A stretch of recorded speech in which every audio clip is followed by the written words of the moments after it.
Om Namo Bhagavate Vasudevaya. Om Namo Bhagavate Vasudevaya. Om Namo Bhagavate Vasudevaya. Om Ajnanatimirandasya Gyananjana Salakaya Chakshurunmilitam Yena Tasmai Shri Gurave Namaha. Shri Chaitanya Manobhistam Stapitam Yena Bhutale Svayam Rupa Kada Mahyam Darati Svaparandikam. Vandeham Sri Guru Sri Yutapadakamalaam Sri Gurun Vaishnavamscha Sri Rupam Sagrijatam Sahagana Raghunatanvitam Tam Sajivam Sadvaitam Savadutam Parijana Sahitam Krishna Chaitanya Devam Sri Radha Krishna Padan Sahagana Lalita Sri Visakanvitamscha He Krishna Karuna Sindhu Dinabandho Jagatpate Gopesh गोपिका कांता राधा कांत नमोस्तुते तप्त कांचन गौरंगी राधे वृंदावनेश्वरी वृषभानुसुते देवी प्रणमामि हरिप्रिये वाञ्छाकल्पतरुभ्यश्च कृपा सिन्धुभ्य एव च पतितानं पावनेभ्यो वैष्णवेभ्यो नमो नमः नमो विष्णुपदाय कृष्णप्रेष्ठाय भूतले श्रीमते भक्तिवेदान्त स्वामी निति नामिने नमस्ते सरस्वते देवे गौरवाणी प्रचारिणे निर्विशेष शून्यवादी पाश्चात्य जय श्री कृष्ण चैतन्य प्रभु नित्यानंद श्री अद्वैतात् गदाधर श्रीवासरि गौर भक्त वृंद हरे Krishna Krishna Krishna Hare Hare Hare Ram Ram Ram Hare Hare. Ribo. Okay, so today we continue the prayers by the Vedas personified. Ribo. The personified Vedas continued to pray, "O dear Lord, from all Vedic information it is understood that you are the supreme controller, and all living entities are controlled. Both the Lord and the living entities are called Nitya, eternal, and so are qualitatively one. Yet the singular Nitya, or the Supreme Lord, is the controller, whereas the plural Nityas are controlled. The individual controlled living entity resides within the body, and the supreme controller, as supersoul, is also present there, but the supersoul is controlling the individual soul. That is the verdict of the Vedas. If the individual soul were not controlled by the supersoul, then how could one explain the Vedic version that the living entity transmigrates from one body to another, enjoying the suffering and the effects of his past deeds? Sometimes he is promoted to a higher standard of life, and sometimes he is degraded to a lower standard of life. Thus, the conditioned souls are not only under the control of the Supreme Lord, but they are also conditioned by the control of material nature. This relationship of the living entity to the Supreme Lord as the controlled and the controller definitely proves that although the Supersoul is all-pervasive, the individual living entities are never all-pervasive. If the individual souls were all-pervasive, there would be no question of their being controlled. The theory that the supersoul and the individual soul are equal is therefore a polluted conclusion, and no sensible person accepts it. Rather, one should try to understand the distinctions between the supreme eternal and the subordinate eternals. The personified Vedas therefore concluded, "O Lord, both you and the limited Dhruvas, the living entities, are eternal. The form of the unlimited eternal is sometimes calculated as the universal form, and in the Vedic literature, like the Upanishads, the form of the limited eternal is vividly described. It is said therein that the original spiritual form of the living entity is 1/10,000th the size of the tip of a hair. It is stated that the spirit is greater than the greatest and smaller than the smallest. The individual living entities, who are eternally part and parcel of God, are smaller than the smallest. With our material senses, we can perceive neither the Supreme, who is greater than the greatest, nor the individual soul, who is smaller than the smallest. We have to understand both the greatest and the smallest from the authoritative sources of Vedic literature. Vedic literature states that the supersoul is sitting within the body of a living entity and is as big as thumb. Yeah, it's Paramatma is really big. It's as big as thumb. And they're saying that, oh, we cannot see the soul, so there is not the soul. But they cannot even see the Paramatma, who is as big as thumb. How would they see the soul then, which is 10,000 of tip of hair? Therefore, the argument may be put forward. How can something the size of a thumb be accommodated within the heart of an ant? The answer is that this thumb measurement of the supersoul is imagined in proportion of the body of the living entity. In all circumstances, therefore, the supersoul and the individual living entity cannot be taken as one, although both of them enter within the material body of a living entity. The supersoul living within the heart is for directing or controlling the individual living entity. Although both are dhruva or eternal, the living entity is always under the direction of the Supreme. It may be argued that because the living entities are born of the material nature, they are all equal and independent. In the Vedic literature, however, it is said that the Supreme Personality of Godhead impregnates the material nature with the living entities, and then they come out. Therefore, the appearance of the individual living entities is not factually due to the material nature alone, just as a child produced by a woman is not her independent production. A woman is first impregnated by a man and then a child is produced. As such, the child produced by the woman is part and parcel of the man. Similarly, the living entities are apparently produced by the material nature, but not independently. It is due to the impregnation of the material nature by the Supreme Father that the living entities are present. Therefore, the argument that the individual living entities are not part and parcel of Supreme cannot stand. For example, the different parts and parcels of the body cannot be taken as equal to the whole. Rather, the whole body is the controller of the different limbs. Similarly, the parts and parcels of the Supreme Whole are always dependent and are always controlled by the source of the parts and parcels. It is confirmed in the Bhagavad Gita that the living entities are part and parcel of Krishna, Mamaivam Sho. No sane man, therefore, will accept the theory that the supersoul and individual soul are on the same category. They are equal in quality, but quantitatively, the supersoul is always the supreme, and the individual soul is always subordinate to the supersoul. That is the conclusion of the Vedas. Two significant words used in this connection are Janmaya and Chinmaya. In Sanskrit grammar, the word mayat is used in the sense of transformation and also in the sense of sufficiency.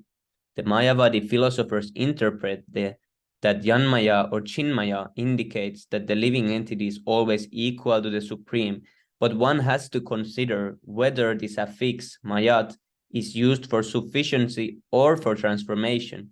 The living entity never possesses anything exactly in the same proportion as the Supreme Personality of Godhead. Therefore, this mayat affix cannot be used to mean that the individual living entity is self-sufficient. The individual living entity never has sufficient knowledge. Otherwise, how could he have come under the control of Maya or the material energy? The word sufficient can be accepted, therefore, only in proportion to the magnitude of the living entity. The spiritual oneness of the Supreme Lord and the living entities is never to be accepted as homogeneity. Each and every living entity is individual. If homogeneous oneness is accepted, then by the liberation of one individual soul, all other individual souls would have been liberated immediately. But the fact is that every individual soul is differently enjoying and suffering in the material world.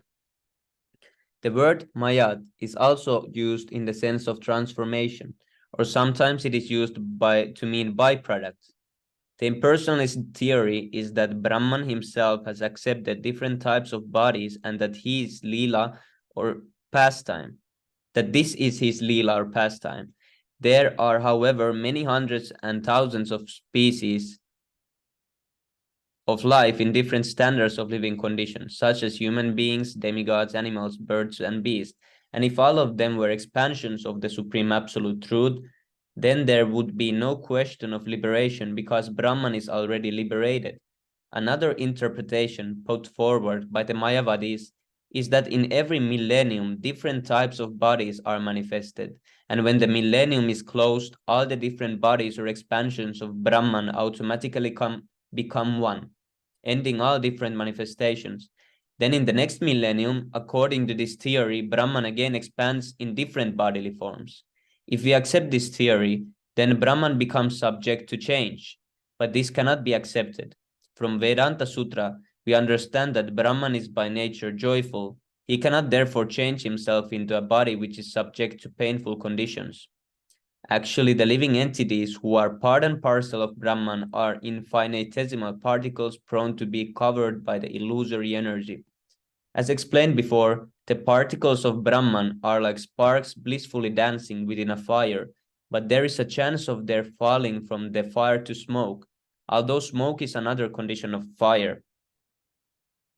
This material world is just like smoke, and the spiritual world is just like blazing fire. The innumerable living entities are prone to fall down to the material world from the spiritual world when influenced by illusory energy. And it is also possible for the living entity to become liberated again when by cultivation of real knowledge, he becomes completely free from the contamination of material world. Hare Krishna. Okay, anyone can continue. Haribol.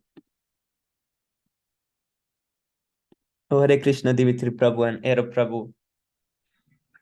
And Sujai Hare Prabhu. Krishna Prabhu, Dandavot Pranam Jai Hare Prabhupada. Krishna. Hare Krishna Prabhu. Pranam. Jai Sri Prabhu. Yeah. Can I read Prabhu? Yes, Prabhu. Hare Krishna. The theory of the asuras is that the entities are born of material nature or prakriti, in touch with the Purusha. This theory also cannot be accepted because both the material nature and the supreme personality of Godhead are eternally existing. Neither the material nature nor the supreme personality of Godhead can be born. The supreme Lord is known as Aja or unborn. Similarly, the material nature is also called Aja. Both these terms, Aja and Aja, mean unborn. Because both the material nature and the supreme Lord are unborn, it is not possible that they can beget the living entities. As water in contact with air sometimes present innumerable bubbles, so a combination of material nature and the supreme person causes the appearance of the living entities within this material world.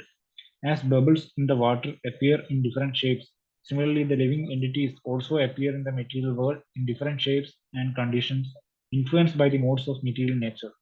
As such, it is not improper to conclude that the living entities appearing within this material world in different shapes, such as human beings, demigods, animals, birds, beasts, etc., all get their respective bodies due to different. No one can say when such desires were awakened in them, and therefore it is said, Anadi karma, the cause of such material existence is untraceable. No one knows when material life began, but it is a fact that it does have a point of beginning because originally every living entity is a spiritual spark. As sparks falling onto the ground from a fire have a beginning, similarly the living entities coming to this material world have a beginning, but no one can say when. Even during the time of dissolution, these living entities remain merged in the spiritual existence of the Lord, as if in deep sleep, but their original desires to lord it over the material nature do not subside. Again, when there is cosmic manifestation, they come out to fulfill the same desires, and therefore they appear in different species of life. This merging into the supreme at the time of dissolution is compared to honey. In the honeycomb, the taste of different flowers and fruits are conserved. When one drinks honey, one cannot distinguish what sort of honey has been collected from what sort of flower, but the palatable taste.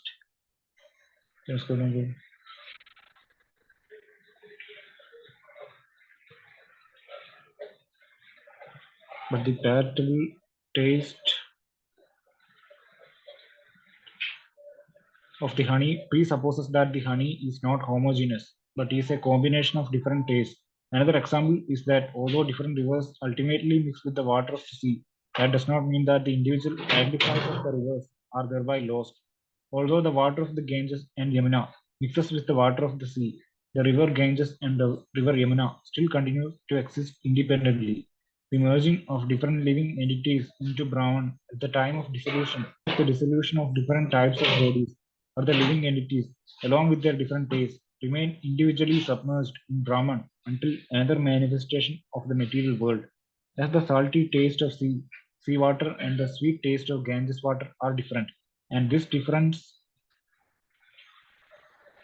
continually exists. So the difference between the Supreme Lord and the living entities continually exists, even though it appears that at the time of dissolution they merge.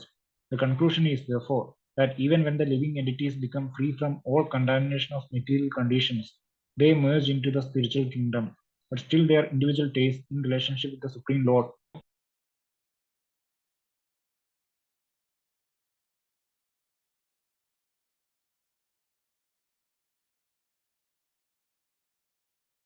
Hare Krishna Bhagaram Prabhu Dandat Pranam Jai Shila Prabhupada.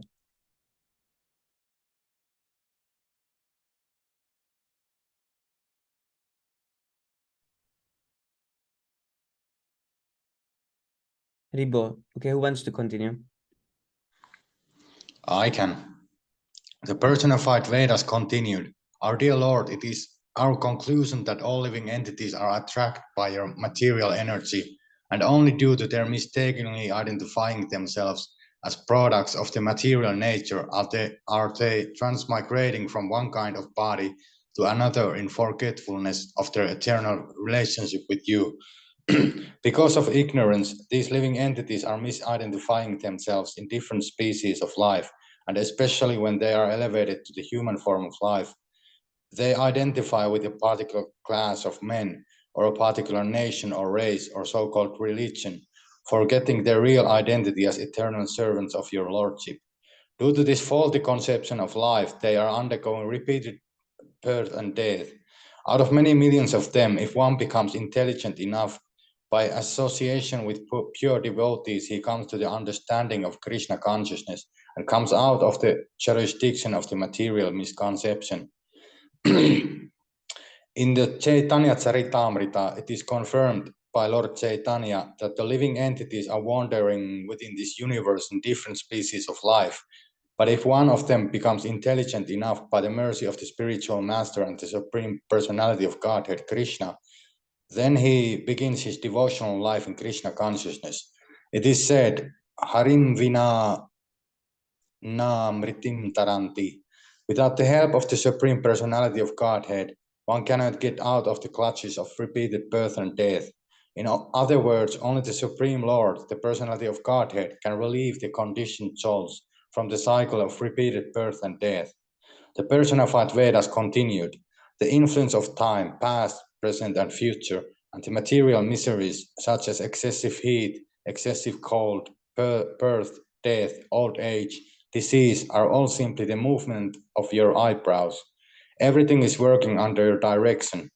It is said in the Bhagavad Gita that all material activity is going on under the direction of the Supreme Personality of Godhead, Krishna. All the conditions of material existence are opposing elements for persons who are not surrendered unto you. But for those who are surrendered souls and are in full Krishna consciousness, these things cannot be a source of fearfulness. When Lord Narasimhadeva appeared, Prahlada Maharaja was never afraid of him, whereas his atheist father was immediately faced with death personified and was killed. Therefore, although Lord Narasimhadeva appears as death for an atheist like Hiranyakashipu, he is always kind and is the reservoir of all pleasure to the devotees like Prahlada. A pure devotee is not, therefore, afraid of birth, death, old age, and disease. Shripada Sridhara Swami has composed a nice verse, the purport of which is as follows. My dear Lord, I am a living entity perpetually disturbed by the conditions of material existence. I have been cracked into different pieces by the smashing wheel of material existence, and because of my various sinful activities while existing in this material world, I am burning in the blazing fire of material reaction. Somehow or other, my dear Lord, I have come to take shelter under your lotus feet. Please accept me and give me protection. Srila Narottama Dasa Thakur also prays like this. My dear Lord, O son of Nanda Maharaja, associated with the daughter of Vrishapanu, I have come to take shelter under your lotus feet after suffering greatly in the material condition of life. And I am praying that you please be merciful upon me. Please do not kick me away. I have no other shelter but you. The conclusion is that any process of self-realization or God realization other than bhakti yoga or devotional service is extremely difficult. Taking shelter of devotional service to the Lord in full Krishna consciousness is therefore the only way to become free from the contamination of material conditional life, especially in this age. Those who are not in Krishna consciousness are simply wasting their time and they have no tangible proof of spiritual life. It is said by Lord Ramachandra, I always give confidence and security to anyone who surrenders unto me and decides definitely that he is my eternal servant, because that is my natural inclination. Similarly, Lord Krishna says in the Bhagavad Gita, the influence of the material nature is insurmountable, but anyone who surrenders unto me can verily overcome the influence of material nature. The devotees are not at all interested in arguing with the non-devotees to nullify their theories. Rather than wasting their time, they always engage themselves in the transcendental loving service of the Lord in full Krishna consciousness. The personified Vedas continued, our dear Lord, although great mystic yogis may have full control over the elephant of the mind and the hurricane of the senses, unless they take shelter of a bona fide spiritual master, they fall victims to the material influence and never become successful in their attempts at self-realization. Such unguided persons are compared to merchants going to sea on a ship without a captain. By his personal attempts, therefore, no one can get free from the clutches of material nature. One has to accept a bona fide spiritual master and work according to his direction. Then it is possible to cross over to the science of material conditions. Sripada Sri Dara Swami has composed a nice verse in this connection, in which he says, O all merciful spiritual master, representative of the Supreme Personality of Godhead, when will my mind be completely surrendered unto your lotus feet? At that time, only by your mercy, I shall be able to get relief from all obstacles to spiritual life, and I shall be situated in blissful life. Actually, ecstatic samadhi or absorption in the Supreme Personality of Godhead can be achieved by constant engagement in his service. And this constant engagement in devotional service can be performed only when one is working under the direction of a bona fide spiritual master. The Vedas therefore instruct that in order to know the science of devotional service, one has to submit himself under the bona fide spiritual master. The bona fide spiritual master is he who knows the science of devotional service in disciplic succession. This disciplic succession is called Shrotriyam.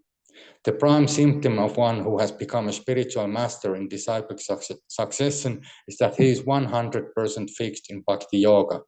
Sometimes people neglect to accept a spiritual master and instead they endeavor for self-realization by mystic yoga practice. But there are many instances of failure, even by great yogis like Vishwamitra. Arjuna said in the Bhagavad Gita that controlling the mind is as impractical as stopping the blowing of a hurricane. Sometimes the mind is compared to a maddened elephant. Without following the direction of a spiritual master, one cannot control the mind and defend it. In other words, if one practices yoga mysticism and doesn't accept a bona fide spiritual master, he will surely fail. He will simply waste his valuable time. The Vedic injunction is that no one can have full knowledge without being under the guidance of an acharya. Acharyavan Purusho Veda. One who has accepted an acharya knows what is what. The absolute truth cannot be understood by arguments. One who has attained the perfect Brahmanical stage naturally becomes renounced. He does not strive for material gain, because by spiritual knowledge he has come to the conclusion that in this world there is no insufficiency. Everything is sufficiently provided by the Supreme Personality of Godhead. A real Brahmana, therefore, does not endeavor for material perfection. Rather, he approaches a bona fide spiritual master to accept or now it went.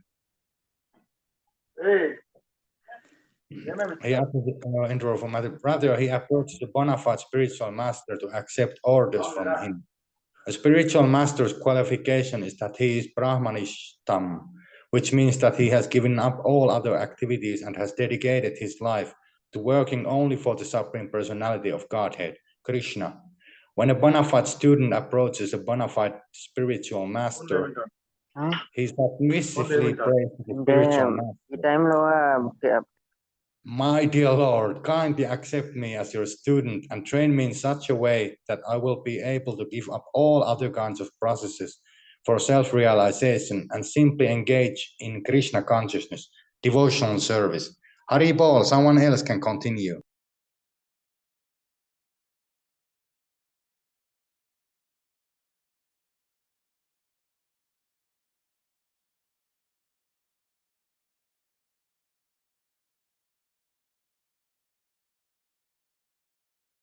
Ribo, who wants to continue? Hare Krishna. Yes, Yes, Prabhu. Prabhu. Can I? Yes, Yeah. Prabhu. Ribo. The devotee engaged by the direction of the spiritual master in the transcendental loving service of the Lord contemplates as follows. My dear Lord, you are the reservoir of pleasure. Since you are present, what is the use of the transient pleasure derived from society, friendship, and love?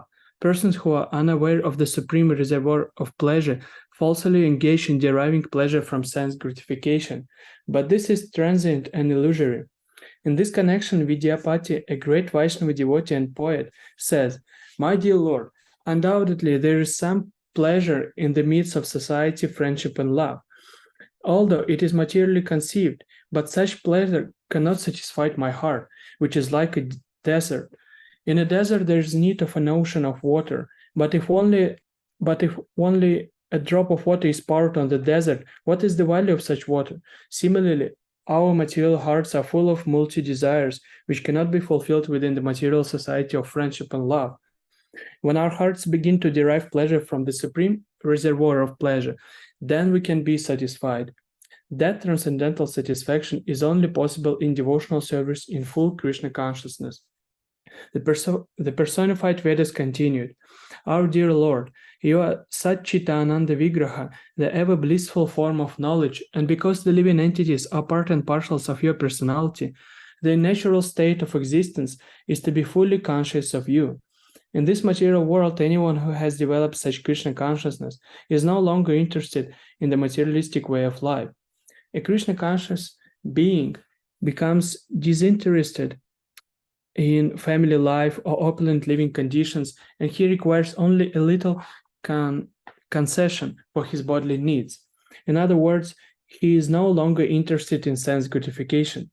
The perfection of human life is based on knowledge and renunciation, but it is very difficult to attempt to reach the stage of knowledge and renunciation while in family life. Krishna-conscious persons therefore take shelter of the association of devotees or sanctified places of pilgrimage. Such persons are aware of the relationship between the super soul and the individual living entities, and they are never in the bodily concept of life.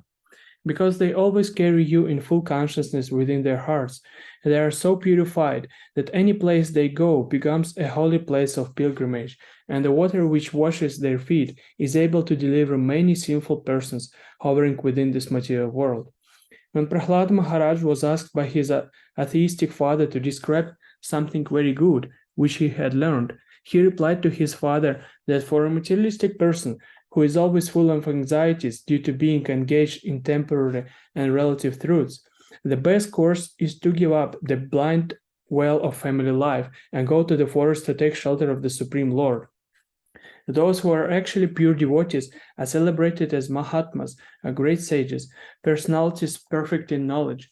They always think of the Supreme Lord and his lotus feet, and thus they become automatically liberated. Devotees who are always situated in that position become electrified by the inconceivable potencies of the Lord, and thus they themselves become the source of liberation for their followers and devotees. A Krishna-conscious person is fully electrified spiritually, and therefore anyone who touches or takes shelter of such a pure devotee becomes similarly electrified with spiritual potencies. Such devotees are never puffed up with material opulences. Generally, the material opulences are good parentage, education, beauty, and riches, but although a devotee of the Lord may possess all four of these material opulences, he is never carried away by the pride of possessing such distinctions. Great devotees of the Lord travel all over the world, from one place of pilgrimage to another. Another way, they meet many conditioned souls and deliver them by their association and distribution of transcendental knowledge. They reside in places like Vrindavana, Mathura, Dwarka, Jagannath Puri, and Navadvipa because only devotees assemble in such places. In this way, they take advantage of saintly association, and by such association, the devotees advance more and more in Krishna consciousness. Such advancement is not possible in ordinary household life, which is devoid of Krishna consciousness. The personified Vedas continue. Our dear Lord, there are two classes of transcendentalists, the impersonalists and the personalists. The opinion of the impersonalist is that this material manifestation is false and that only the absolute truth is factual. The view of the personalist, however, is that the material world, although very temporary, is nevertheless not false but is factual. Such transcendentalists have different arguments to establish the validity of their philosophies. Factually, the material world is simultaneously both truth and untruth. It is truth because everything is an expansion of the supreme absolute truth, and it is untruth because the existence of the material world is temporary. It is created and it is annihilated. Because of its different conditions of existence, the cosmic manifestation has no fixed position.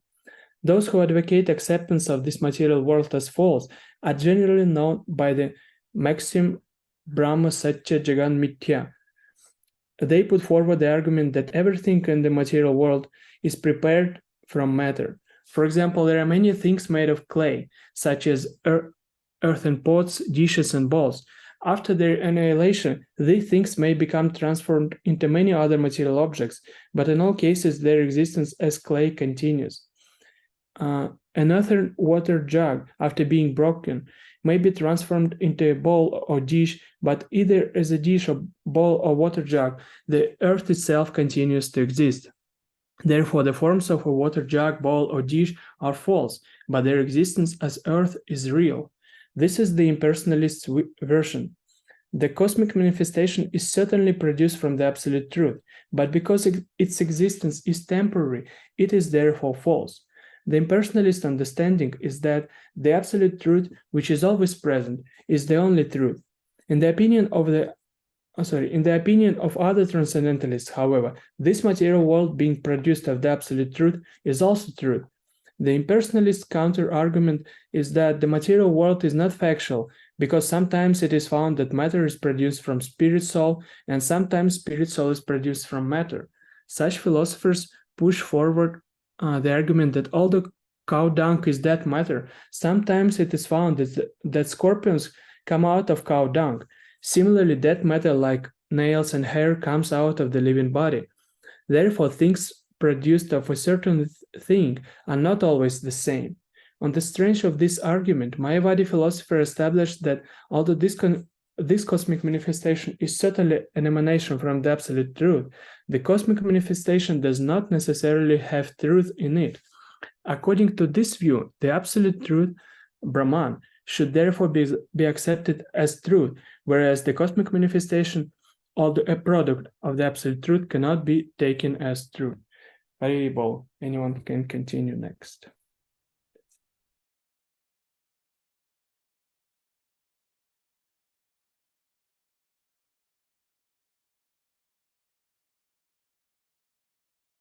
Rebo. Okay, I can read.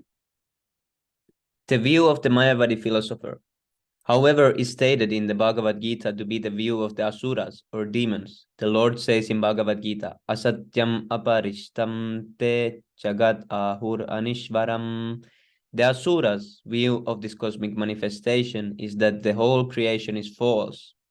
The asuras think that the mere interaction of matter is the source of the creation, and there is no controller or God. But actually, that is not the fact. From the 7th chapter of the Bhagavad Gita, we understand that the 5 gross elements, earth, water, air, fire, and sky, plus the subtle elements, mind, intelligence, and false ego, are the 8 separated energies of the Supreme Lord. Beyond this inferior material energy, there is a spiritual energy, which is known as the living entities. The living entities are also accepted as the superior energy of the Lord. The whole cosmic manifestation is combination of the inferior and superior energies, and the source of the energies is the Supreme Personality of Godhead. The Supreme Personality of Godhead has many different types of energies. That is confirmed in the Vedas. Parasya Shaktir Vividaiva Shruyate. The transcendental energies of the Lord are variegated, and because such varieties have emanated from the Supreme Lord, they cannot be false. The Lord is ever existing, and the energies are ever existing.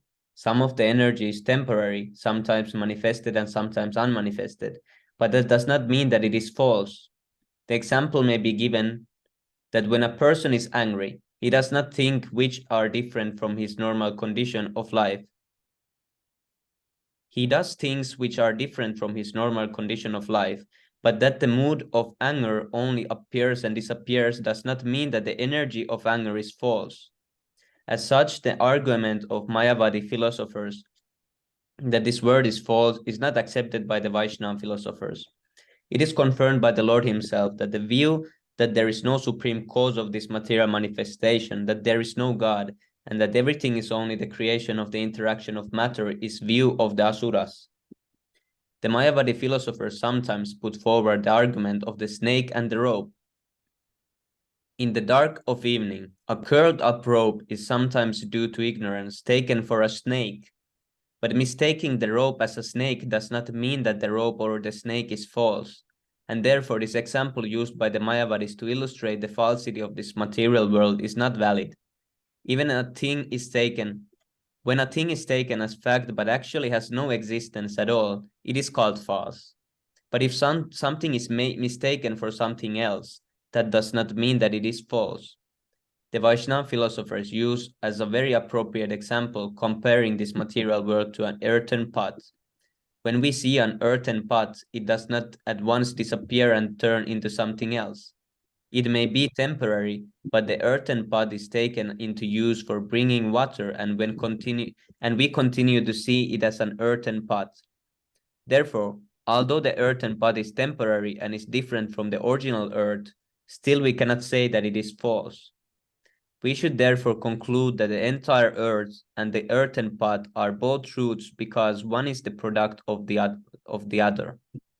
We understand from Bhagavad Gita that after the dissolution of this cosmic manifestation, the energy enters into the Supreme Personality of Godhead. The Supreme Personality of Godhead is ever existing with his varied energies. Because the material creation is an emanation from him, we cannot say that this cosmic manifestation is product of something void. Krishna is not void. Whenever we speak of Krishna, he is present with his form, duality, name, entourage, and paramphilia. Therefore, Krishna is not impersonal. The original cause of everything is neither void nor impersonal, but it is the Supreme Person. Demons may say that this material creation is Anishvara, without a controller or God, but such arguments ultimately cannot stand. The example given by the Mayavadi philosophers that inanimate matter, like nails and hair, comes out from the living body is not a very sound argument. Nails and hair are undoubtedly inanimate, but they come not from the animate living being, but from the inanimate material body. Similarly, the argument that the scorpion comes from cow dung, meaning that a living entity comes from matter, is also not sound. The scorpion which comes out of the cow dung is certainly a living entity, but the living entity does not come out of the cow dung. Only the living entity's material body or the body of the scorpion comes out of the cow dung. The sparks of the living entity, as we understand from Bhagavad Gita, are impregnated within the material nature, and then they come out. The body of the living entity in different forms is supplied by material nature, but the living entity himself is begotten by the Supreme Lord. The father and the mother give the body which is necessary for the living entity under certain conditions. The living entity transmigrates from one body to another according to his different desires. The desires in the subtle form of intelligence, mind, and false ego accompany the living entity from body to body. And by superior arrangement, a living entity is put into the womb of a certain type of material body, and then he develops a similar body. Therefore, the spirit soul is not produced from matter, but it takes on a particular type of body under the superior arrangement. To our present experience, this material world is a combination of matter and spirit. The spirit is moving the matter. The spirit, soul, the living entity, and matter are different energies of the Supreme Lord. Since both the energies since both the energies are products of the Supreme Eternal or the Supreme Truth, they are therefore factual. They are not false. Because the living entity is part and parcel of the Supreme, he is existing eternally. Therefore, there cannot be any question of birth or death. So-called birth and death occur because of the material body. The Vedic version, Sarvam Kalav Idam Brahma, means that since both the energies have emanated from the Supreme Brahman, everything that we experience is not different from Brahman. There are many arguments about the existence of this material world, but the Vaishnava philosophical conclusion is the best. The example of the earthen pot is very suitable. The form of the earthen pot may be temporary, but it has a specific purpose.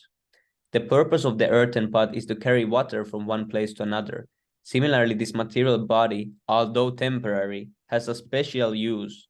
The living entity is given a chance from the beginning of the creation to evolve different kinds of material bodies according to the reserved desires he has accumulated from time immemorial. The human form of body is a special chance in which the developed form of consciousness can be utilized. Sometimes the Mayavadi philosophers push forward the argument that if this material world is truth, then why are householders advised to give up their connection with this material world and take sannyas? But the Vaishnava philosophers' view of sannyas is not that because the world is false, one must therefore give up material activities. The purpose of Vaishnava sannyas is to utilize things as they are intended. Srila Rupa Goswami has given two formulas for our dealing with this material world.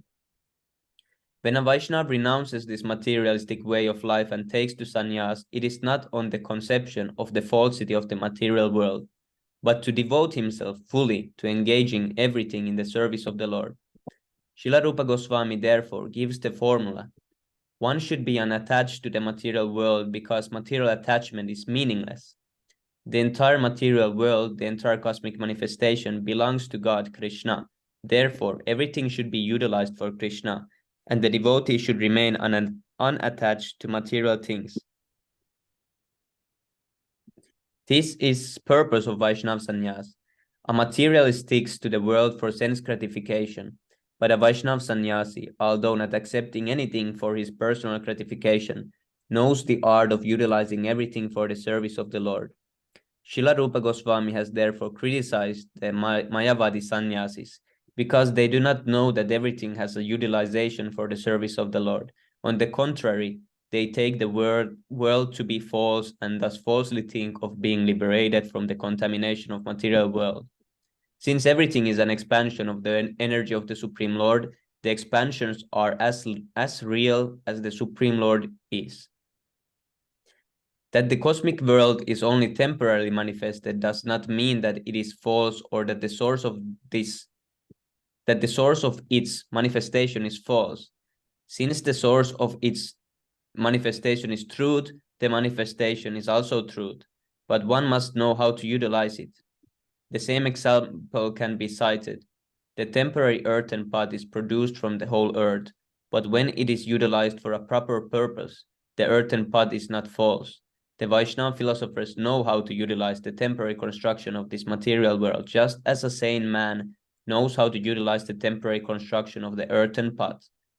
When the earthen pot is utilized for a wrong purpose, that is false. Similarly, this human form of body or this material world, when utilized for false sense gratification, is false. But if this human form of body and the material creation are utilized for the service of the Supreme Lord, their activities are never false.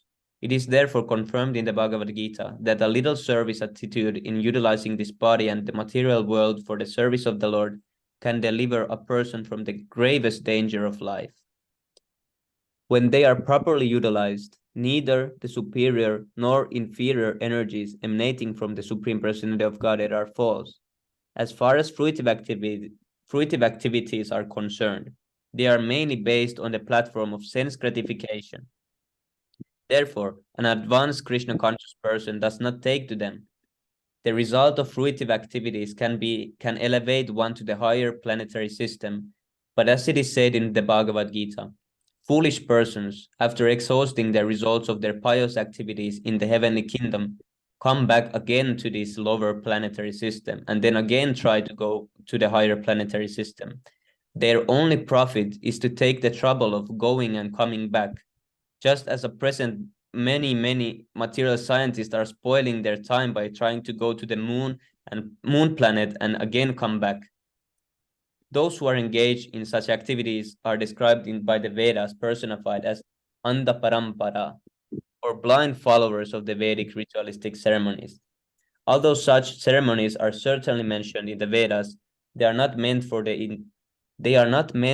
intelligent class of man. Men who are too much attached to material enjoyment are captivated by the prospect of being elevated to the higher planetary system, and so they take to such ritualistic activities. But a person who is intelligent, or who has taken shelter of a bona fide spiritual master to see things as they are, does not take to fruitive activities, but engages himself in the transcendental loving service of the Lord. Persons who are not devotees take to the Vedic ritualistic ceremonies for materialistic reasons, and then they are bewildered.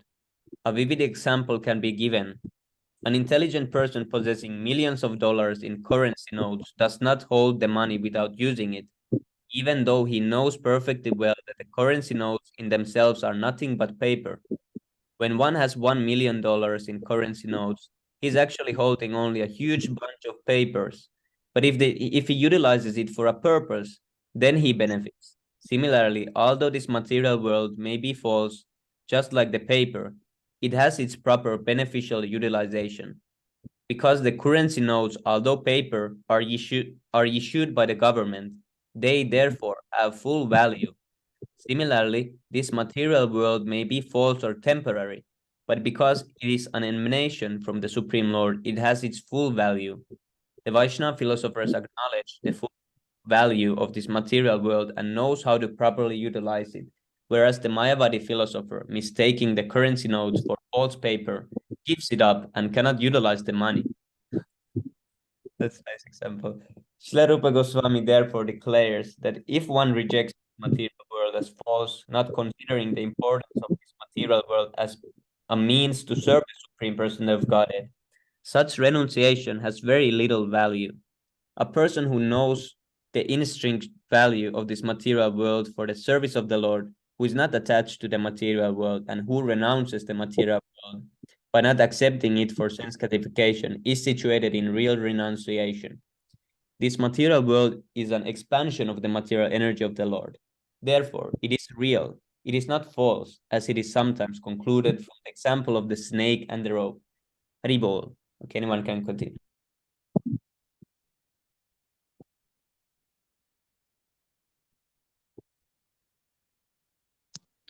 The personified Vedas continued. The cosmic manifestation, because of the flickering nature of its impermanent existence, appears to less intelligent men to be false.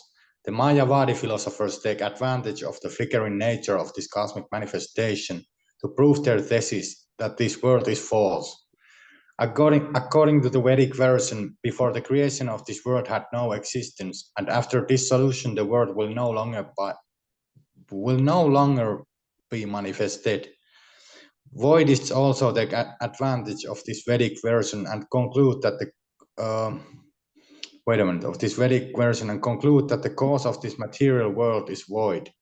But Vedic injunction does not say that it is void. The Vedic injunction defines the source of creation and dissolution as yato va imani putani jayante, he from whom this cosmic manifestation has emanated and in whom after annihilation everything will merge. The same is explained in the Vedanta Sutra and in the first verse of the first chapter of Srimad Bhagavatam by the word Janmadhyasya, he from whom all things emanate. All these Vedic injunctions indicate that the cosmic manifestation is due to the Supreme Absolute Personality of Godhead, and when it is dissolved, it merges into Him. The same is confirmed in the Bhagavad Gita. This cosmic manifestation is coming into existence and again dissolving, and after dissolution, it merges into the existence of the Supreme Lord. This statement definitely confirms that the particular energy known as Bahiranga Maya, or the external energy, although of flickering nature, is the energy of the Supreme Lord, and as such it cannot be false. It simply appears to be false. The Mayavadi philosophers conclude that because the material nature has no existence in the beginning and is non-existent after dissolution, it is therefore false. But by the example of the earthen pots and dishes, the Vedic version is presented. Although the existence of the particular byproducts of the absolute truth are temporary, the energy of the Supreme Lord is permanent. The earthen pot or water jug may be broken or transformed into another shape, such as that of a dish or a bowl, but the ingredient or the material basis, namely the earth, continues to be the same. The basic principle of this cosmic manifestation is always the same, Brahman, or the absolute truth. Therefore, the Mayavadi philosophers' theory that it is false is certainly only mental concoction. That the cosmic manifestation is flickering and temporary does not mean that it is false. The definition of falsity is that which never had any existence, but is existing only in name. For instance, the eggs of a horse or the flower of the sky or the horn of a rabbit are phenomena which exist only in name. There is no horse's egg, there is no rabbit's horn, nor are there flowers growing in the sky. There are many things which exist in name or imagination, but actually have no factual manifestation. Such things can be called false. But the Vaishnava cannot take this material world to be false simply because its temporary nature is manifesting and again dissolving. The personified Vedas continue to say that the super soul and the individual soul, or Paramatma and Jivatma, cannot be equal in any circumstance, although both of them are sitting within the same body, like two birds sitting in the same tree. As declared in the Vedas, these two birds, although sitting as friends, are not equal. One is simply a witness. This bird is Paramatma, or the super soul, and the other bird is eating the fruit of the tree. That is Jivatma. When there is cosmic manifestation, the Jivatma, or the individual soul, appears in the creation in different forms, according to his previous fruitive activities, and due to his long forgetfulness of real existence, he identifies himself with a particular form awarded to him by the laws of material nature. After assuming a material form, he becomes subjected to the three material modes of nature and acts accordingly to continue his existence in the material world. While enwrapped in such ignorance, his natural opulences, although existing in minute quantity, are almost extinct. The opulences of the Supersoul, or the Supreme Personality of Godhead, however, are not diminished, although he appears within this material world. He maintains all opulences and perfections in full and yet keeps himself apart from all the tribulations of this material world. The conditioned soul becomes entrapped in the material world, whereas the supersoul, or the Supreme Personality of Godhead, leaves it without affection, just as a snake sheds his skin. The distinction between the supersoul and the conditioned individual soul is that the supersoul, or the Supreme Personality of Godhead, maintains his natural opulences, known as Shat Aishvarya, Asta Siddhi, and Asta Guna. Because of their poor fund of knowledge, the Mayavadi philosophers forget the fact that Krishna is always full of 6 opulences, 8 transcendental qualities, and 8 kinds of perfection. The 6 opulences are that no one is greater than Krishna in wealth, in strength, in beauty, in fame, in knowledge, and in renunciation. The first of Krishna's 6 transcendental qualities is that he is always untouched by the contamination of material existence. This is also mentioned in the Ishopanishad, Apapavitam. Just as the sun is never polluted by any contamination, The Supreme Lord is never polluted by any sinful activities. Similarly, although Krishna's actions might sometimes seem to be impious, he is never polluted by such actions. The second transcendental quality is that Krishna never dies. In the Bhagavad Gita, 4th chapter, he informs Arjuna that both he and Arjuna had many appearances in this material world, but he alone remembers all such activities, past, present, and future. This means that he never dies. Forgetfulness is due to death. As we die, we change our bodies. That is forgetfulness. Krishna, however, is never forgetful. He can remember everything that has happened in the past. Otherwise, how could he remember that he first taught the Bhagavad Gita yoga system to the sun god Vivasvan? Therefore, he never dies, nor does he ever become an old man. Although Krishna was a great-grandfather when he appeared on the battlefield of Kurukshetra, he did not appear as an old man. Krishna cannot be polluted by any sinful activities. Krishna never dies. Krishna never becomes old. Krishna never becomes subjected to any lamentation. Krishna is never hungry and he is never thirsty. Whatever he desires is perfectly lawful, and whatever he decides cannot be changed by anyone. These are the transcendental qualities of Krishna. Besides that, Krishna is known as Yogeshvara. He has all the opulences or facilities of mystic powers, such as Anima Siddhi, the power to become smaller than the smallest. It is stated in the Brahma Samhita that Krishna has entered even within the atom, Andantarasta Paramanu Chayantarastam. Similarly, Krishna as Karpodakashayi Vishnu is within the gigantic universe, and he is lying in the coastal ocean of Mahavishnu in a body so gigantic that when he exhales, millions and trillions of universes emanate from his body. This is called Mahima Siddhi. Krishna also has the perfection of Lagima. He can become the lightest.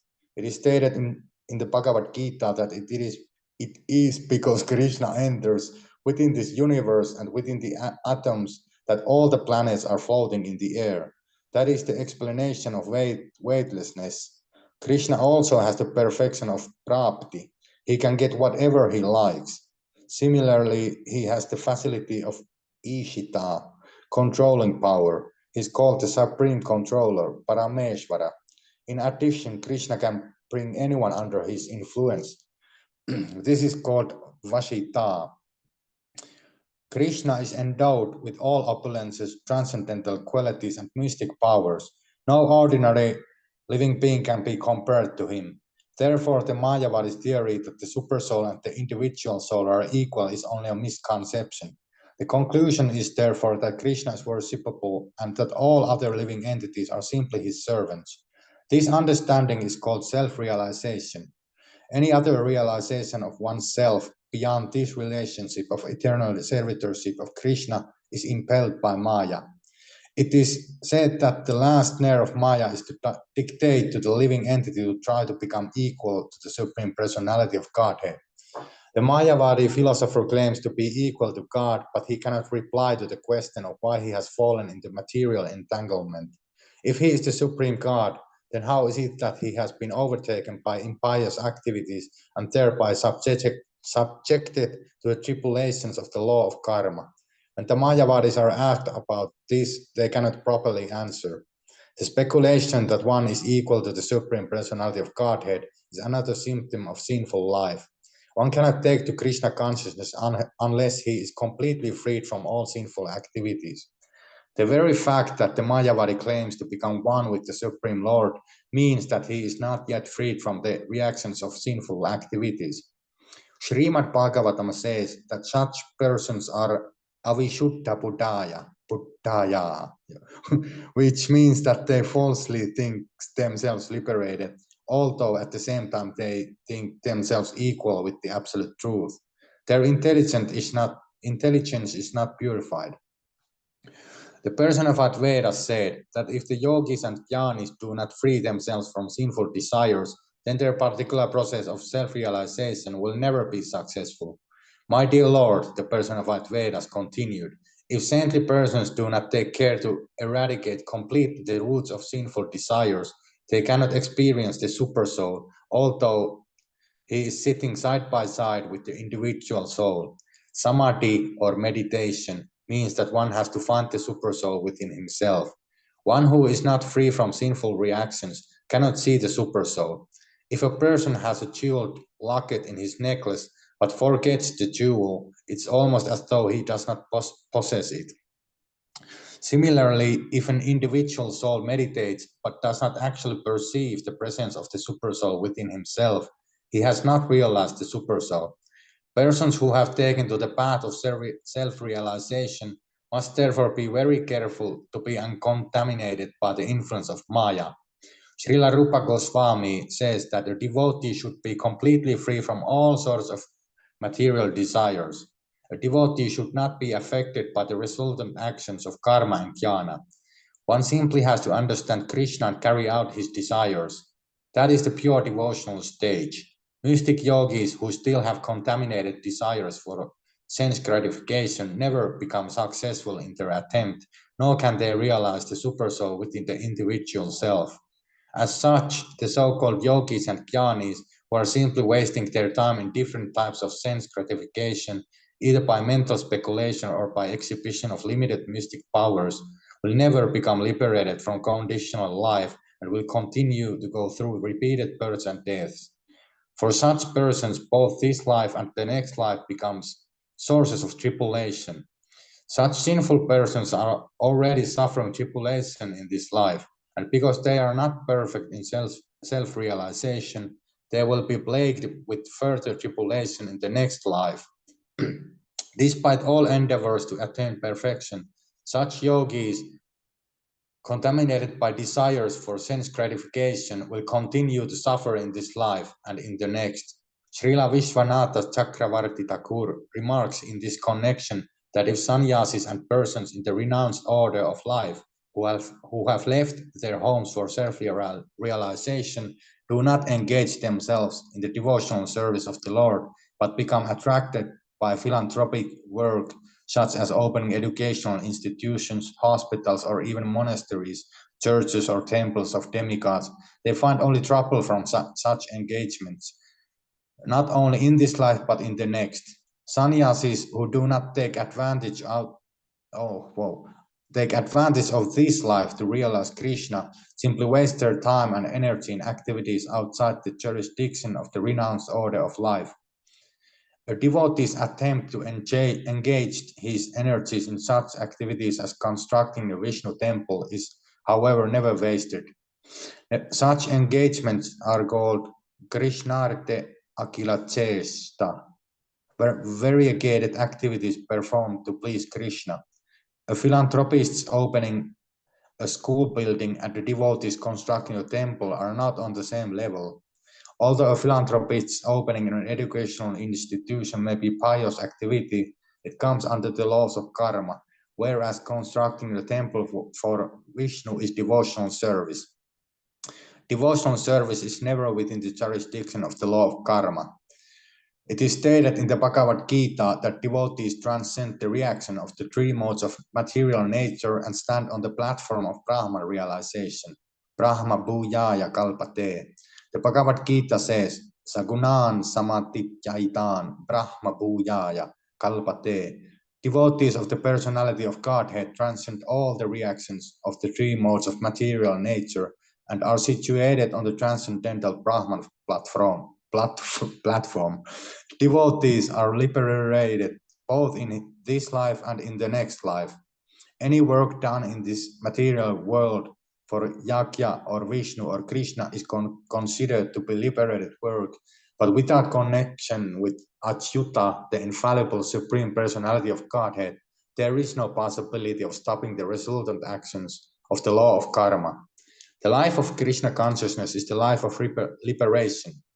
The conclusion is that a devotee, by the grace of the Lord, is liberated both in this life and the next, whereas karmis, jnanis, and yogis are never liberated, either in this life or in the next. The personified Vedas continue, Dear Lord, anyone who, by your grace, has understood the glories of your lotus feet is callous to material happiness and distress. The material pangs are inevitable as long as we are existing within the material world, but a devotee does not divert his attention to such actions and reactions, which are the results of pious and impious activities. Nor is a devotee very much disturbed or pleased by praise or condemnation by the people in general. A devotee is sometimes greatly praised by the people in general because of his transcendental activities, and sometimes he is criticized even though there is no reason for adverse criticism.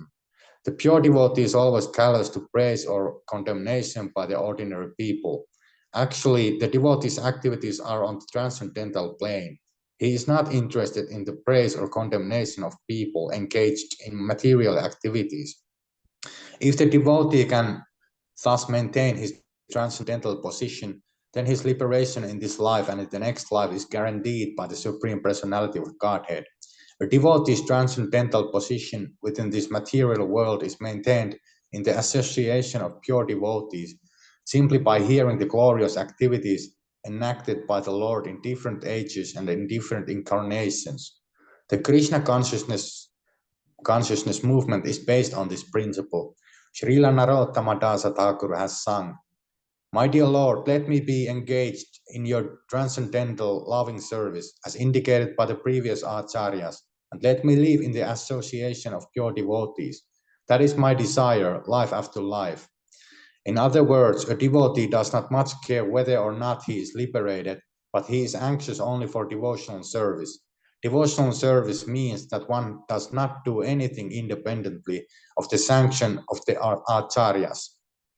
The actions of the Krishna consciousness movement are directed by the previous acharyas, headed by Srila Rupa Goswami, and in the association of devotees following these principles, a devotee is able to perfectly maintain his transcendental position. In the Bhagavad Gita, the Lord says that a devotee who knows him perfectly is very dear to him. Well, 4 kinds of pious men take to devotional service. If a man is pious, then in his distressed condition, he approaches the Lord for mitigation of his distress. If a pious man is in need of material help, he also prays to the Lord for such help. If a pious man is actually inquisitive about the science of God, he also approaches the Supreme Personality of Godhead, Krishna. Similarly, a pious man who is simply anxious to know the science of Krishna also approaches the Supreme Lord. Out of these 4 classes of men, the last is praised by Krishna himself in the Bhagavad Gita. A person who tries to understand Krishna with full knowledge and devotion by following in the footsteps of previous acharyas, conversant with the scientific knowledge of the Supreme Lord, is praiseworthy. Such a devotee can understand that all conditions of life, favorable and unfavorable, are created by the supreme will of the Lord. And when he has fully surrendered unto the lotus feet of the Supreme Lord, he does not care whether his condition of life is favorable or unfavorable. Thank you. Someone can continue.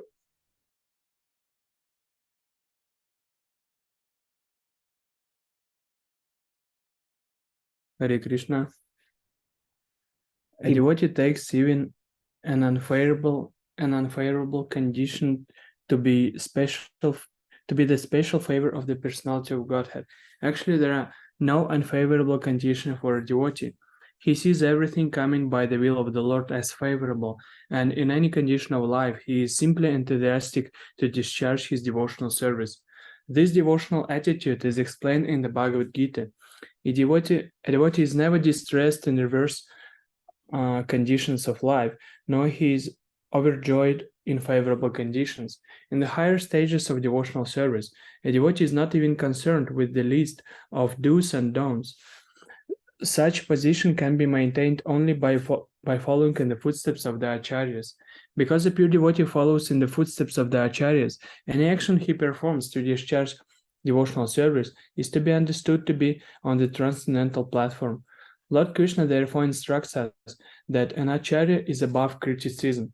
A neophyte devotee should not consider himself to be on the same plane as the acharya.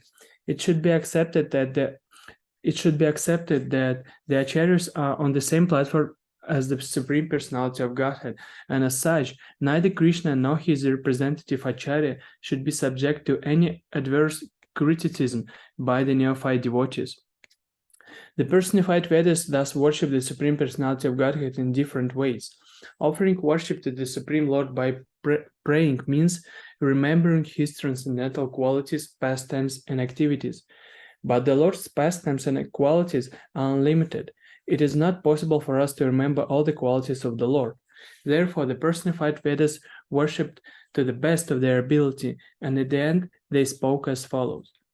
Our dear Lord, all the Lord Brahma, the predominating deity of the highest planet, Brahmaloka, and King Indra, the predominating demigod of the heavenly planet, as well as the predominating deities of the sun planet, the moon planet, etc., are all very confidential directors of this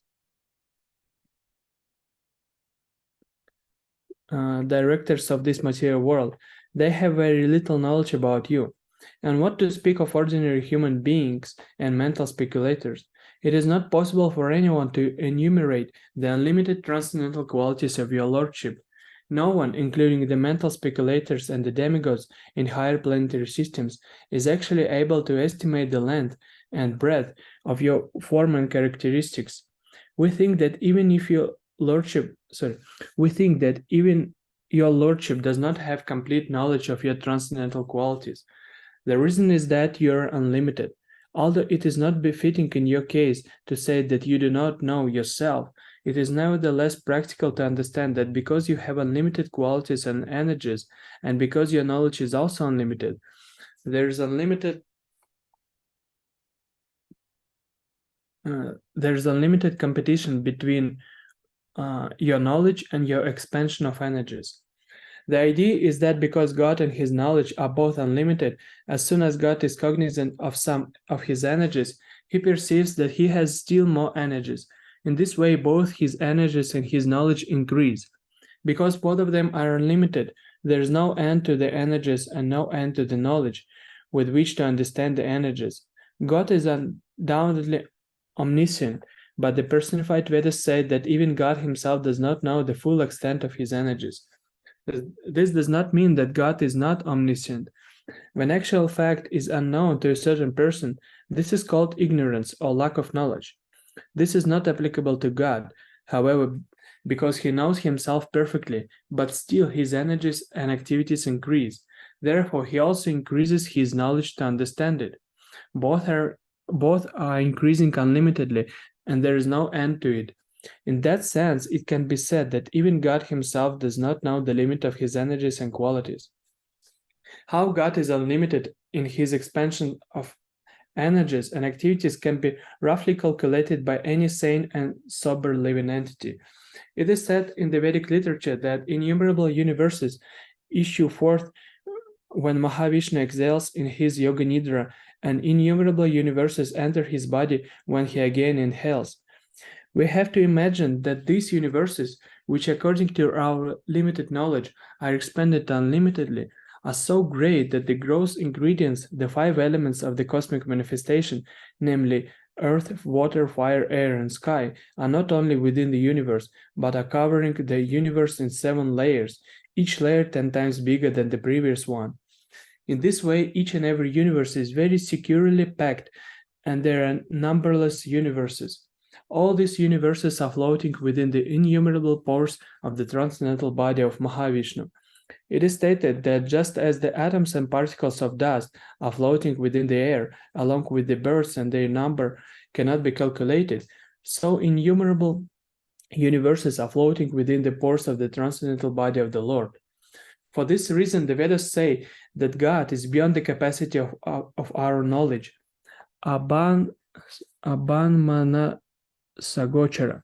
To understand the length and breadth of God is beyond the jurisdiction of our mental speculation.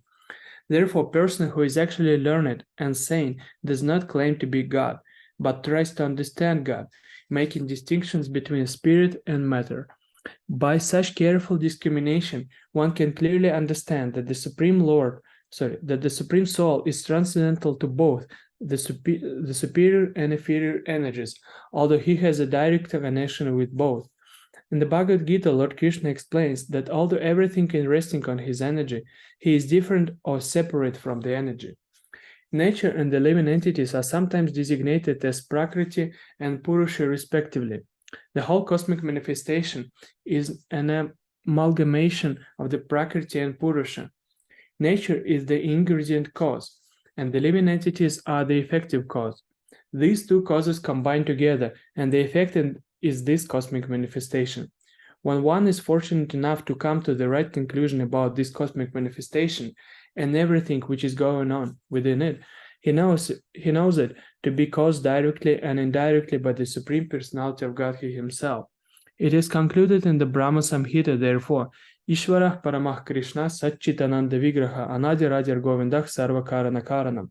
After much deliberation and consideration, when one has attained the perfection of knowledge, he comes to the conclusion that Krishna, or God, is the original cause of all causes.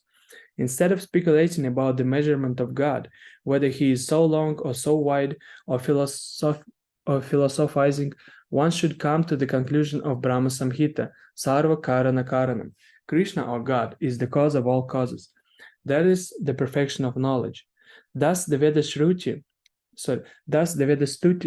or the prayers offered by the personified Vedas to the Garbhodakashaya Vishnu, were first narrated in disciplic succession by Sanandana to his brothers, all of whom were born of Brahma. In the beginning, the 4 Kumaras were the firstborn of Brahma, therefore they are known as Purvajata. It is stated in the Bhagavad Gita that the Parampara system or disciplic succession begins with Krishna himself. Similarly, here in the prayers of the personified Vedas, it is to be understood that the Parampara system begins with the personality of Godhead, Narayana Rishi. We should remember that this Veda Stuti is being narrated by Kumara Sanandana, and the narration is being repeated by Narayana Rishi in Bodhi Ashrama. Narayana Rishi is the incarnation of Krishna for showing us the path of self-realization by undergoing severe austerities. In this age, Lord Chaitanya demonstrated the path of pure devotional service by putting himself in the role of a pure devotee. Similarly, in the past, Lord Narayana Rishi was an incarnation of Krishna who performed severe austerities in the Himalayan ranges. Sri Narada Muni was hearing from him. So, in the statement given by Narayana Rishi to Narada Muni, as it was narrated by Kumara Sanandana in the form of Veda Stuti, it is understood that God is the one supreme and that all others are his servants. In the Chaitanya Charitamrita it is stated, Ekala Ishvara Krishna. Krishna is the only supreme God. Ara Shobha Britya. All others are his servants. Yari Yachi Nachya Shai Taishi Kori Nritya. The Supreme Lord, as he desires, is engaging all the living entities in different activities, and thus they are exhibiting their different talents and tendencies. This Veda Stuti is thus the original instruction regarding the relationship existing between the living entity, their different talents and tendencies. This Veda Stuti is thus the original instruction regarding the relationship existing between the living entity and the Supreme Personality of Godhead. The highest platform of realization for the living entity is the attainment of this devotional life. One cannot be engaged in devotional life or Krishna consciousness unless he is fully free from material contamination. Narayana Rishi informed Narada Muni that the essence of all Vedas and Vedic literatures, namely the 4 Vedas, the Upanishads, the Puranas, teaches the rendering of transcendental loving service to the Lord. In this connection, Narayana Rishi has used one particular word, rasa. In devotional service, this rasa is the vaya media or the basic principle for exchanging a relationship between the Lord and the living entity. A rasa is also described in the Vedas as Ishavasya. The Supreme Lord is the reservoir of all pleasure. All the Vedic literatures, the Puranas, the Vedas, the Upanishads, the Vedanta Sutras, etc., are teaching the living entities how to attain the stage of rasa. The Bhagavatam also says that the statements in the Mahapurana, Srimad Bhagavatam, contain the essence of rasas in all Vedic literatures. Nigama Kalpatarol Galitam Palam. The Bhagavatam is the essence of the reaping fruit in the tree of the Vedic literature. We understand that with the breathing of the Supreme Personality of Godhead, there issued forth the four Vedas, namely the Rig Veda, the Sama Veda, the Yajur Veda, and the Atharva Veda, and the histories like the Mahabharata and all the Puranas, which also considered to be the history of the world. The Vedic histories like the Puranas and Mahabharata are called the fifth Veda. The verses of the Veda Stuti are to be considered the essence of all Vedic knowledge. The four Kumaras and all other authorized sages know perfectly that devotional service in Krishna consciousness is the essence of all Vedic literatures, and they are preaching this in different planets traveling in outer space. It is stated herein that such sages, including Narada Muni, hardly ever travel on land. They are perpetually traveling in space. Sages like Narada and the Kumaras travel throughout the universe in order to educate the conditional souls and show them that their business in the world is not that of sense gratification, but of reinstating themselves again in their original position of devotional service to the Supreme Personality of Godhead. It is stated in several places that the living entities are like sparks of the fire, and the Supreme Personality of Godhead is like the fire itself. Somehow or other, when the sparks fall out of the fire, they lose their natural illumination. Thus, it is ascertained that the living entities come into this material world exactly as sparks fall from a great fire. The reason for this fall, as stated by the Goswamis, is sense gratification. The living entity wants to imitate Krishna and tries to lord it over material nature. Thus, he forgets his original position and his illuminating power. His spiritual identity is extinguished. However, if a living entity takes to Krishna consciousness, he is reinstated in his original position. Sages and saints like Narada and the Kumaras are traveling all over the universe, educating people and encouraging their disciples to preach this process of devotional service, so that all the conditioned souls may be able to revive their original consciousness or Krishna consciousness, and thus gain relief from the miserable condition of material life. Sri Narada Muni is Naishtika Brahmachari. There are four types of Brahmachari, and the first is called Savitra, which refers to a Brahmachari who, after initiation and the sacred thread ceremony, must observe at least 3 days celibacy. 3 days. The next is called Prajapatya, which refers to a Brahmachari who strictly observes celibacy for at least 1 year after initiation. The next is called Brahmachari, which refers to a Brahmachari who observes celibacy from the time of initiation up to the time of the completion of his study of Vedic literature. The next stage is called Naishtika, which refers to a Brahmachari who is celibate throughout his whole life. Out of these, the first 3 are Upakurvana, which means that the Brahmachari can marry later on after which means that the Brahmachari can marry later on after the Brahmachari period is over. The Naishtika Brahmachari is completely reluctant to have any sex life. Therefore, the Kumaras and Narada are known as Naishtika Brahmacharis. The Brahmachari system of life is especially advantageous in that it increases the power of memory and determination. It is specifically mentioned in this connection that because Narada was Naishtika Brahmachari, he could remember whatever he heard from his spiritual master and would never forget it. One who can remember everything perpetually is called Shrutadhara. A Shrutadhara Brahmachari can repeat all that he has heard verbatim without notes and without reference to books. The great sage Narada has this qualification, and therefore, taking instruction from Narayana Rishi, he is engaged in propagating the philosophy of devotional service all over the world. Because such great sages can remember everything, they are very much thoughtful, self-realized, and completely fixed on the service of the Lord. Thus, the great sage Narada, after hearing from his spiritual master Narayana Rishi, became completely realized. He became established in the truth, and he became so happy that he offered the following prayers to Narayana Rishi. Hari Bol. Anyone can continue next. Very interesting, because I don't remember these 4 types of brahmacharis when I was reading 10th canto. Yes, Prabhu. Maybe I missed this, but Srila Prabhupada explained this very nicely. Yes, Prabhu. Seems Hare like I Krishna, first Prabhu. time heard this. Yeah. Can I continue, Prabhuji? Yes, Prabhu, please. Out of these, the first three are Sri Nardamuni Prabhu. Is In it Naishtika Brahmachari is also called Vira Varta. Nardamuni addressed Narayana Rishi as an incarnation of Krishna. He specifically addressed him as a supreme well-wisher of the conditioned souls. It is said in the Bhagavad Gita that Lord Krishna descends in every millennium just to give protection to his devotees and to annihilate the non-devotees. Narayana Rishi, also being an incarnation of Krishna, is also addressed as the well-wisher of the conditioned souls. As is stated in the Bhagavad Gita, everyone should know that there is no well-wisher like Krishna. Everyone should understand that Lord Krishna is the well-wisher of everyone and should take shelter onto Krishna. In this way, one can become completely confident and satisfied, knowing that he has someone who is able to give him all protection. Krishna himself, his incarnation, and his plenary expansions are all supreme well-wishers of the conditioned souls. But Krishna is a well-wisher even for the demons, for he gave salvation to all the demons who came to kill him at Vrindavanam.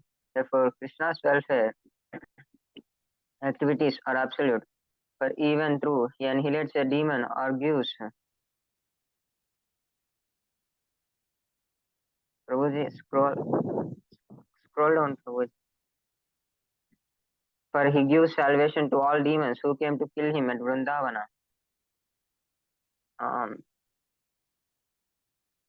mm, for he to all through Vrinda, therefore Krishna's welfare activities are absolute. For even through he annihilates his activities annihilates a demon. The demon Putana was elevated to the same position as Krishna's mother. When Krishna kills a demon, it should be known that the demon is supremely benefited by this. However, a pure devotee is always protected by the Lord. Nardamuni, after offering respects to his spiritual master, went to the ashrama of Vyasadeva and narrated the entire story to his disciple. Thus, Nardamuni, being properly received by Vyasadeva in the ashrama and seated very comfortably, began to narrate what he had heard from Narayana Rishi. In this way, Sukadeva Goswami informed Maharaj Parikshit of the answers to his questions regarding the essence of Vedic knowledge and regarding what is considered to be the absolute ultimate goal in the Vedas. The supreme goal in life is to seek the transcendental blessing of the Supreme Personality of Godhead and thus become engaged in the loving service of the Lord. One should follow in the footsteps of Sukadeva Goswami and all the Vaishnavas in the disciplic succession and should pay respectful obeisances unto Lord Krishna, the Supreme Personality of Godhead, Hari. The four sects of Vaishnava disciplic succession, namely the Madhva Gaudiyas, namely the Madhva Sampradaya, the Ramanuja Sampradaya, and the Vishnu Swami Sampradaya, and then Nimakara Sampradaya, in pursuance of all Vedic conclusions, agree that one should surrender unto the Supreme Personality of Godhead. The Vedic literatures are divided into two parts, the Shrutis and Smrutis. The Shrutis are the four Vedas, Ruk, Sama, Atharva, and Yajus, and the Upanishads and the Smritis are the Puranas, like Mahabharata, which includes Bhagavad Gita. The conclusion of all these is that one should know Sri Krishna as the Supreme Personality of Godhead. He is the Param Purusha, or the Supreme Personality of Godhead, under whose superintendence material nature works, being created, maintained, and destroyed. After the creation, the Supreme Lord incarnations into three, Brahma, Vishnu, and Lord Shiva. All these take charge of the three qualities of material nature, but the ultimate direction is in the hand of Lord Vishnu. The complete activities of material nature under the three modes are being conducted under the direction of the Supreme Personality of Godhead, Krishna. This is confirmed in the Bhagavad Gita, Nayadrisna, and in the Vedas, Sa Aikshata. The atheistic Sankhya philosophers offer these arguments that these material cosmic manifestation is due to Prakriti and Purusha. They argue that nature and material energy constitute the material cause and the effective cause. But Krishna is the cause of all causes. He is the cause of all material and effective causes. Prakriti and Purusha are not the ultimate cause. Superficially, it appears that a child is born due to the combination of the father and mother, but the ultimate cause of both the father and the mother is Krishna. He is therefore the original cause or the cause of all causes, as is confirmed in the Brahma Samhita. In the material nature, both the Supreme Lord and living entities enter. The Supreme Lord Krishna, by one of his plenary expansions, manifests as the Kshirodak Sai Vishnu and the Mahavishnu, with gigantic Vishnu form lying in the cosmos ocean. Then form the gigantic form of the Mahavishnu. The Garbhodak Sai Vishnu expands in every universe. From him, Brahma, Vishnu, and Shiva expand. Vishnu enters into the hearts of all living entities, as well as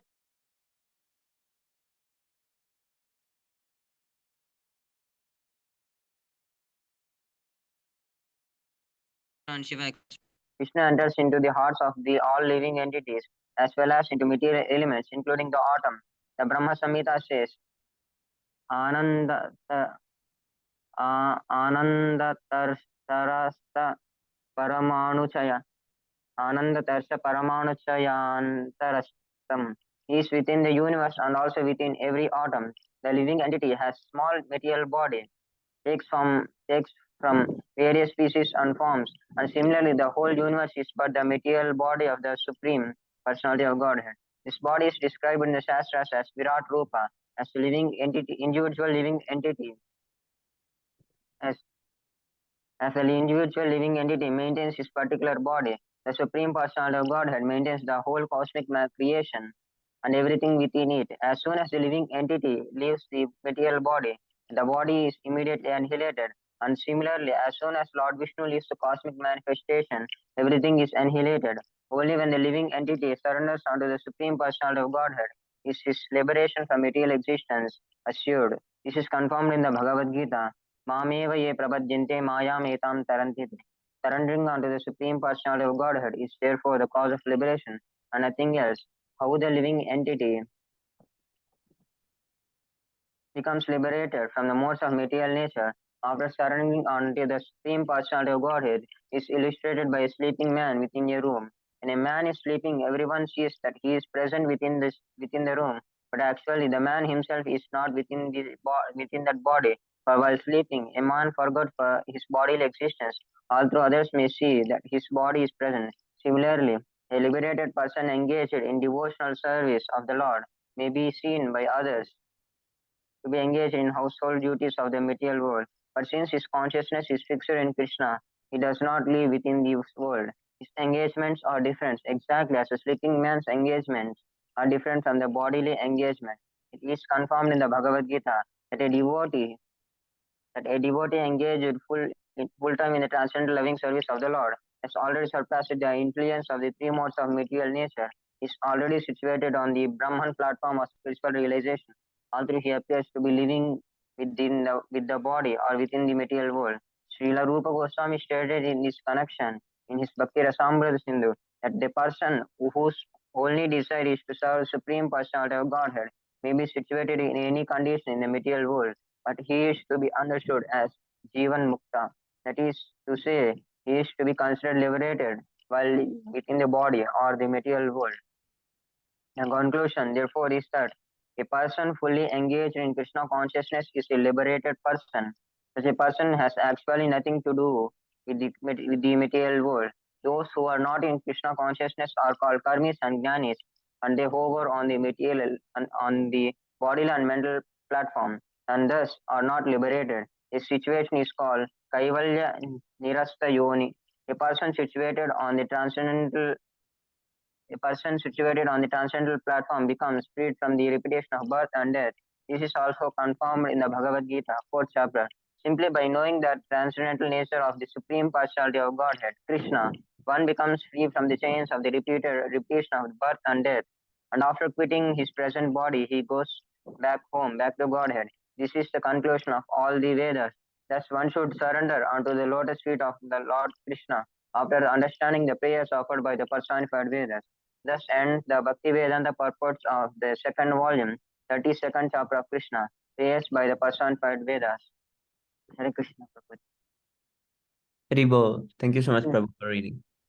Hare Krishna. Okay, now let's go to 6 Astakam pairs.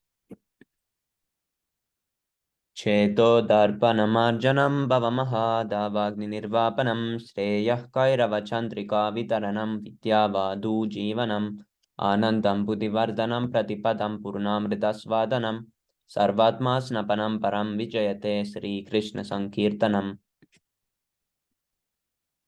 नाम्नामकारि बहुधा निज सर्वशक्ते तत्रार्पिता नियमितस्मरणेन कालः एतादृशी तव कृपा भगवन् ममापि दुर्दैवमीदृशमिह जनीनानुरागः.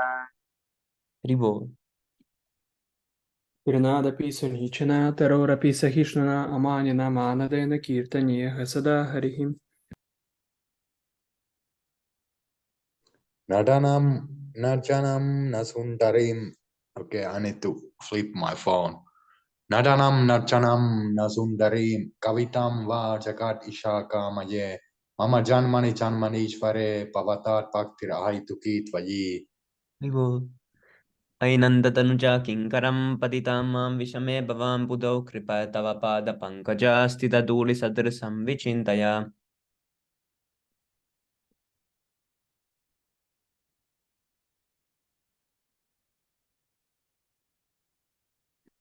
Nainam galada shuddharaya vadanam gadgadarudhaya gira pulakair nishidam vapuhu kada tavanam grahani bhavishyati.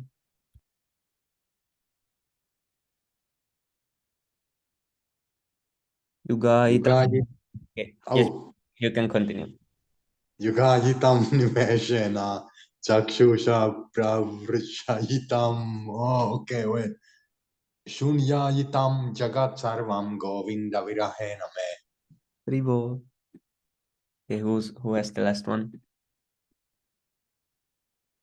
आश्लिष्य वा पादरतं पुनष्टु माम् अदर्शनात् मर्महतं करोतु वाम् यदा तदा वा विधातुलुं पटु मत्प्राणनादस्य स एव न पराः. Haribo. Prabhu, your pronunciation is really nice. It has that nice vibration there. It's really nice. Translation. Glory to the Sri Krishna Sankirtan, which cleanses the heart of all the dust accumulated for years and extinguishes the fire of conditional life of repeated birth and death. This Sankirtan movement is the prime benediction for humanity at large because it spreads the rays of the benediction moon. It is the life of all transcendental knowledge. It increases the ocean of transcendental bliss, and it enables us to fully taste the nectar for which we are always anxious.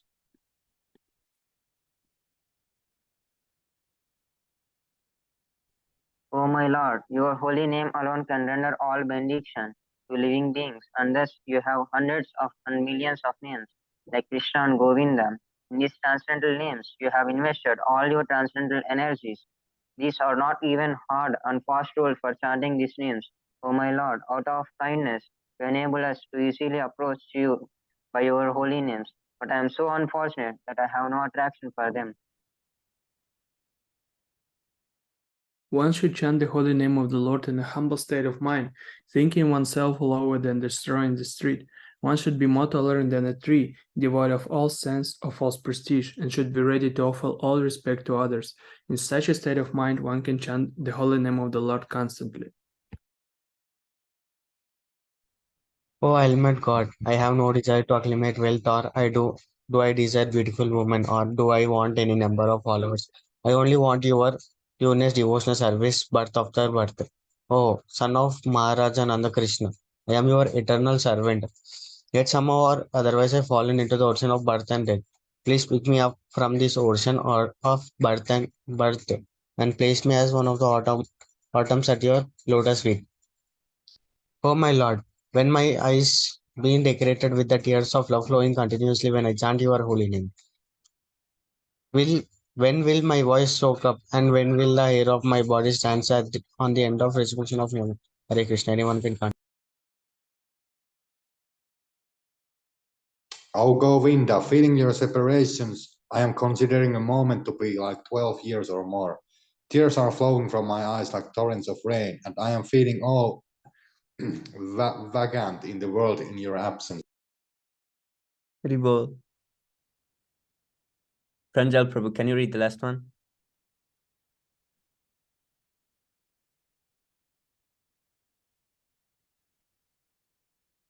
Haribo, Haribo. Okay, Haribo, I can read.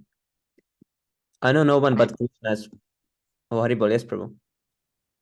I know no one but Krishna as my Lord, and he shall remain as if he handles me roughly by his embrace and make me broken heart by not giving present before me. He is completely free to do anything and everything. For he is my always worshipable God, Lord unconditionally. If anyone receives or hears these 8 verses of instructions by the Lord Chaitanya Mahaprabhu, is he love and devotions for Krishna increases day by day. Hare Krishna. Shri शिक्षाष्टकम की जाय, हरिनाम संकीर्तन की जाय, पंचतत्व की जाय, Jai. आनंद प्रभु की जाय, Jai. कृष्ण चैतन्य महाप्रभु की जाय, जगत गुरु शिला भक्ति वेदांत स्वामी शिला प्रभुपाद की जाय, निताय गौर Jai. Hari Hari Hari, Hari, Bol.